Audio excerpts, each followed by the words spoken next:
am convinced that every time I've talked to a different community in Illinois, it's the coolest people in that area. So I definitely feel that about this group. How has mass incarceration impacted your life and or work? I was incarcerated for nearly half of my life, for nearly 2 decades, for a crime that I didn't commit. I was just exonerated last year, January of 19. Spent nearly 2 decades incarcerated. So it had a big impact on my life. It still has a great impact on my life even now.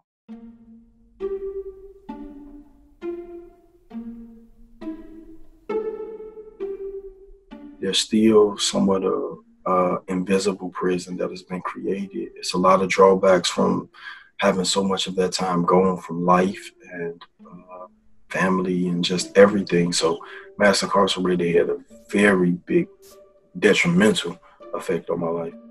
I ended up running into the wrong end of the law, and I ended up getting locked up when I was 15 years old for the first time, and then spending years inside a juvenile temporary detention center. I'm not sure if everyone's familiar with that, but when young people get locked up, it's like a detention center in Chicago. It's like really, really huge and really massive. And I really didn't have too much knowledge about it before I ended up getting locked up. But I ended up getting locked up and spending some years inside there.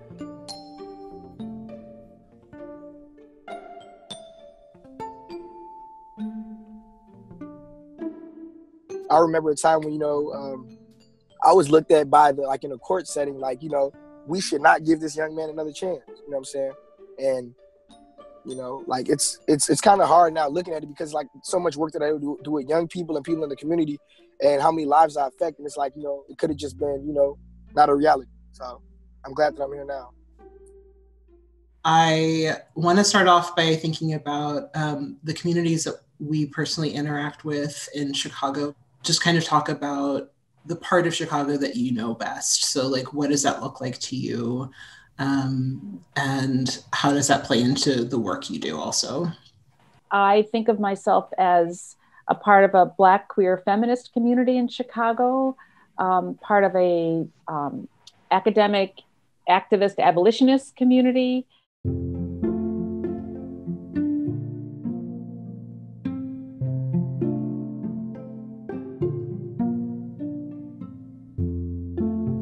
Both Beth and I teach with the Prison Neighborhood Arts Project, and I think our PNAP family is a community for us, and it includes our students and really all those who are incarcerated at Stateville and beyond.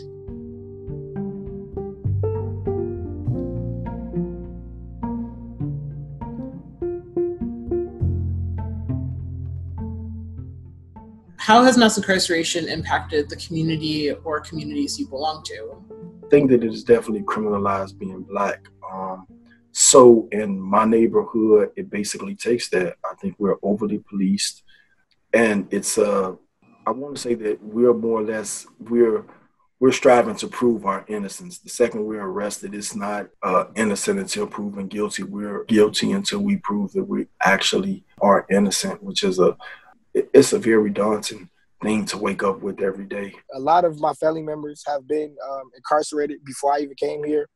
I didn't grow up knowing my father, but my father has spent time as well incarcerated.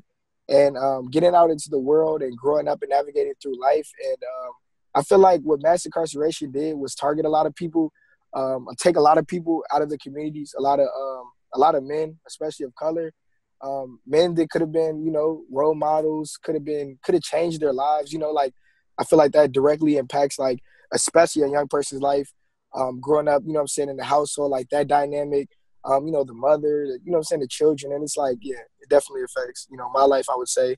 Not only do we think about the rising rates of women filling up jails and prisons and detention facilities around the country, but also how the incarceration of men impacts women and families, and how questions of gender and sexuality are criminalized. So the vulnerability of trans people, of gender non-binary people. So in thinking about the sort of intersection of a feminist gender violence and the questions of mass criminalization, mass incarceration, it's not only the populations who are inside, but the impact of this process of the buildup of a prison nation is impacting women and families and children and gender non-binary people on the outside, sort of both at the same time. So I want to kind of pivot and think about this idea of a just society. What would that society look like if society were truly just? How do we get there? What needs to happen? From my standpoint, I know some of the fixes should be where there should be accountability for everyone all the way around. I think that if we start there, I think we'll see a drastic change in the system.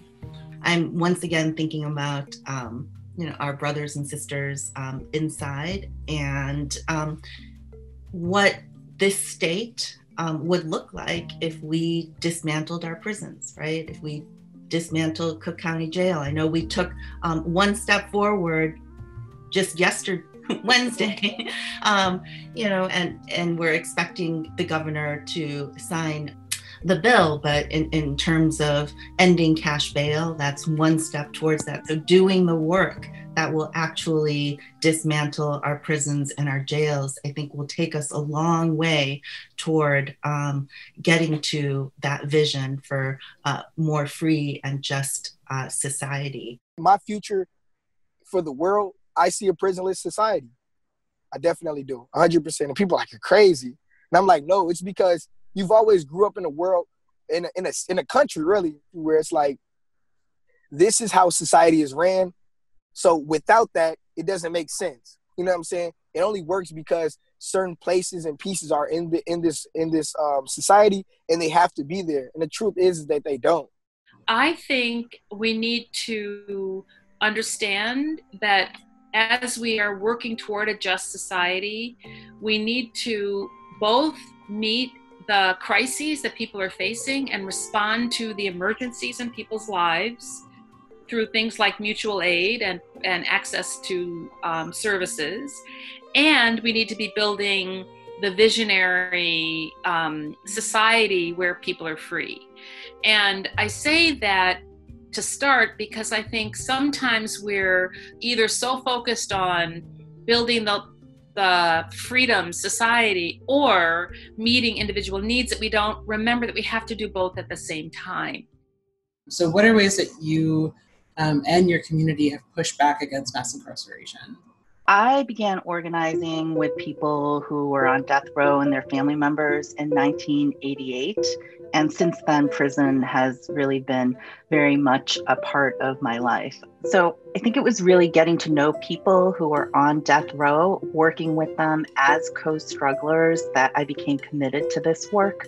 We decided to embark upon a Humans of Life Row project. And again, to give voice to the lived realities and the experiences of people who are facing life or virtual life sentences. For me, I think that these kinds of projects it's not just policy shifts that we need, we also need to change our culture, right? And in order to make some of these policy shifts, there needs to be a cultural awareness and there needs to be human connection. And I think that the hope is that these kinds of works, that developing these kinds of works through our classes, through the think tank, can help to illuminate, what people's lived realities actually are.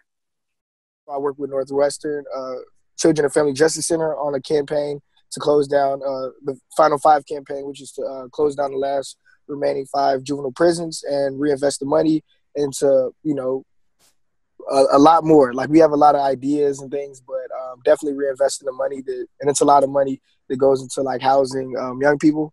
And we want to use that money in the communities, reinvest that money, change the facilities. Just, we want to have a world without like a prisonless society. I do want people who watch this to feel like there is an invitation, there's opportunity to be involved in some way to tear down the carceral system. What's a small thing I can do? What can I learn? What can I read? What meeting can I go to? What petition can I sign? what can I say to my neighbor, that I do feel like we are at a moment where we need everyone, and there is lots of room for people to be involved. And, you know, I hope that people will get the message that this is an invitation to be part of a new way of being in the city of Chicago and beyond. And there's lots of opportunities to get involved in that. I think inviting anybody who watches this, I think, to get in touch with any one of us, I think we welcome that because we want more people in this work. We're going to not stand by and be silent anymore. We're going to speak and continue to speak and continue to fight, and something is going to have to give. I mean, hey, at least maybe if not my lifetime, maybe for my kids, but something most definitely will give, because I'm not going to stop until it does.